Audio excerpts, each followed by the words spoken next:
In this lecture, we're going to go through 12 specific content promotion strategies you can use to get your blog in front of more people. You can put all of these strategies into action even if you're working with a limited budget. They don't cost anything but time. The first one is strategic guest posting. When you're just getting started, one of the best blog promotion strategies is writing a series of guest posts for other, more influential blogs. It's a time-consuming process, to be sure, but it can pay off big time by launching your blog into the spotlight and really putting you on the map. There's an important caveat, though. Any guest posts you write have to meet an extremely high standard of quality. If you write a subpar guest post, it probably won't get published, but even if it does, you don't want that to be the public's first impression of you. So make sure you only offer your best work for guest posts. As far as actually getting published, it's all about the pitch. As an editor, I've gotten tens of thousands of guest post pitches over the last few years, and most of them go straight to the trash. Here's what a perfect pitch looks like to me. Simple, but descriptive. Tell me who you are and why I should care, and then give me 3 specific post ideas to choose from, with a simple outline or description for each one. Start with the smaller blogs and work your way up to the big guys as you get some guest posts under your belt. Next, we have expert roundups. So I know we already covered this in the content section, but it deserves a mention as a promotion strategy too. Not only are expert roundups a great content format, they're also a killer way to get leading influencers to share your content. So to refresh your memory, you reach out to a bunch of experts, ask them a single question, and compile all their answers into one big post. Then, and this is where it becomes a promotion strategy, send them a link to the post when it goes live. Because they contributed to it, chances are they won't mind sharing it with their audience, and that'll send in a pretty good influx of traffic for you. The people to follow list is very similar to the expert roundup, and you can leverage it in much the same way. People love to be recognized for their work and expertise. It's an ego thing. And if you surprise somebody by saying, hey, I featured you in this list of experts, they'll likely check it out to see what you said about them, and hopefully share it with their audience as well. Social media mentions. Anytime you mention a person or company in a post, it's a good idea to tag them when you share it on social media. They'll get a notification, and it's super easy to retweet or share it right then and there. On a similar note, you can use a service like Buffer to queue up a series of social media updates about the same post without making it look like you're sharing the same post. Not everyone will see your post when you share it the first time, but you also don't want to post the same headline over and over again. Instead, try sharing bits and pieces of the post. For example, if you did a roundup of 25 experts answering the same question, that gives you 25 excuses to tweet out the same post, mentioning each one of the experts and quoting some of their responses. You can also turn your headline into a question, or cite a statistic, or share some other little nugget of information from the post. How often you do this depends on which platform you're using. On Facebook, it's not a good idea to share the same content more than once or twice in a month. But Twitter is more real time, so you can get away with sharing it once or twice a day. Just make sure you switch up the headline to keep it interesting.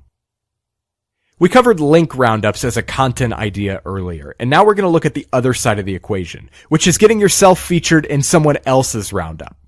Link roundups are a really popular format, meaning there are lots of opportunities if you have a valuable piece of content to promote. The process is pretty simple. Head over to Google and try searching for different variations of Roundup plus your industry. You can do the same with other search engines and with Twitter. Then when you find some relevant roundups, you can begin to reach out to the creators. All you have to say is something like, hey, I came across your weekly link roundup today and really enjoyed it. I just published a post about blank and thought it might be a good fit for your readers, and here's why. Let them know why your post is awesome and what value it'll bring their audience. Getting featured on a link roundup is a killer way to reach an audience that you may not otherwise have access to, and it's also great for your SEO. Only do this if your post is actually awesome. Only your best work is worth the time here, because if you submit a mediocre post to somebody, they're not going to feature it. It's just going to waste a bunch of your time having to email all these people, and then you're going to come out really disappointed. So only do it with your very best work.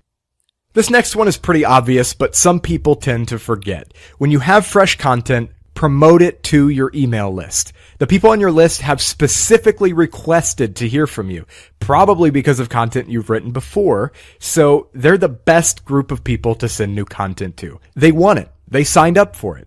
As a bonus tip, you can include evergreen content as part of your autoresponder series, so you have a continuous stream of direct, targeted traffic every single month. Promote again to non-openers. After you send out a new piece of content to your email subscribers, wait a week or so and then use your email service provider to segment out the people who didn't open the message. Then send just those people the same message again, but with a different subject line. So the same exact message with a different subject line. Noah Kagan uses this strategy to increase his open rate by 30%. We'll cover the process of building and leveraging an email list in a lot more detail in the next section. Depending on the industry you're in, niche forums may be a great place to promote your blog, but be careful about how you do this. Nobody likes the person who just shows up and starts promoting their own stuff without adding anything to the community. Make sure you know the rules of any forums you join and focus first on becoming an active community member and providing value to other members. And that is providing value natively on the platform in text posts, not just linking out all the time. Provide value, become an active member, and then once you have a reputation there, a positive reputation where people trust you and you are a leading community member, then you can share an occasional post with them. The most unobtrusive way to do this is to add a link to your forum signature. It keeps it out of the way, out of the discussion, and you never have to worry about coming across as a spammer. To find relevant forums in your industry, you can search Google for your topic plus forums, or use something like thebiggestboards.com to browse popular forums by category. Reddit can also be a substantial driver of traffic if you use it right. Like with forums, it's a good idea to establish a reputation before you try to promote your own content. And even then, make sure your self-promotional posts are few and far between. Redditors hate spam, and they have this crazy shadow ban thing that they do. If you start doing self-promotion, they can ban you without you knowing that you've been banned. So you can still go and post things and it shows up like it actually posted and you can see your post, but then nobody else on Reddit can see your post. And that's called a shadow ban. So you don't want that to happen. So try to keep your self-promotion to a minimum. If you want to leverage the power of Reddit without investing too much time into your own account, you can occasionally ask a Reddit-savvy friend to submit one of your links for you. But I would honestly just recommend becoming an active member of the community, growing an account, and sharing an occasional link here and there. And the key is to actually provide value with what you share. Facebook and LinkedIn groups are also great, but the same rule applies. Spend some time adding value to the community before you share any of your own content, and always read and respect the rules of each individual group. Giveaways. This is a big one. A well-executed giveaway has the potential to skyrocket your blog's growth pretty much overnight. Let's go into detail and talk about exactly what I mean when I say well-executed, and how you can incorporate a giveaway into your growth strategy. So first of all, you have to choose a relevant product to give away. That is the single most important aspect. It has to be something your target audience in particular wants. There are tons of people giving away iPads and things like that, but think about who wants a free iPad. You probably want a free iPad. I want a free iPad. Everybody wants a free iPad, and that's the problem.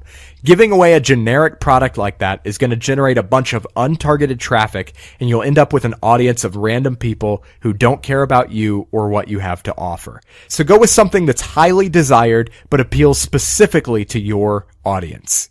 Now, when it comes to obtaining the product, there are two ways to go about it. Either buy it yourself or get the company to sponsor the giveaway. Many companies would be happy to provide a giveaway prize for free if you can show them how you plan to promote it so they get plenty of exposure in return. So definitely reach out to the company behind the product you're thinking of. For actually running the giveaway, there are two plugins I recommend, Gleam and King Sumo. They're both excellent and allow you to collect emails for your list while also tackling one of the biggest problems with viral giveaways, which is nobody wants to share a giveaway because the more people who enter, the lower their chances of winning become. People act in their own self-interest. So what these plugins do is they incentivize sharing by giving people additional entries for referring their friends. So if you refer X amount of friends, you get X number of additional entries. And Gleam actually offers a free version. So if you're on a budget, Gleam is the way to go. I used to run giveaways using the WordPress comment system, but I'll never do that again now that these plugins are around. There's just so much more you can do. You can leverage the power of incentivizing the sharing. It's just a really great system. So once your giveaway is set up, you have to promote it. Start by reaching out to your friends and contacts and ask them to enter and share. Since you're giving something away for free, you can be a little more liberal with who you send it to than if you were just promoting a blog post or something, because you are offering real value. Next, make sure to send it to your email list, then promote it to the rest of your website visitors using something like the Hello Bar plugin, which adds a simple header bar to the top of your site where you can lead people over to the giveaway page. And finally, submit your giveaway to a couple of relevant subreddits and promote it on Twitter and in relevant groups on Facebook. By the time you've done all of that, your giveaway should be gaining steam through people sharing it, and you should start to see an influx of highly targeted traffic. Like I said, running a giveaway is one of the best strategies you can deploy for fast growth. So there you have it. 12 promotion strategies you can use to get eyes on your content. There are plenty of others, of course, but this should give you a solid foundation.